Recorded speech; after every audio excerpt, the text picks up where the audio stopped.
Er fühlte sich in der Lage, ein attraktives und erschwingliches Coupé zu schaffen. Am Automobilsalon in Genf im Jahre 1970 war es soweit. Der Monteverdi High 450 SS wurde präsentiert.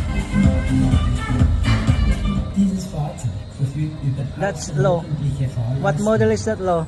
Das schätzen Monteverdi vor allem again? auch Quartettspieler. High 400 Mit dem Monteverdi High geht man einen absoluten Triumph Yeah, von der Monteverdi Welt. High 450 1970.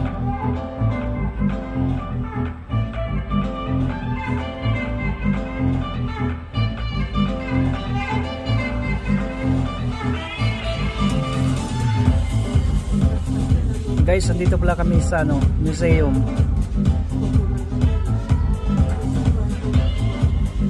There it's Monteverdi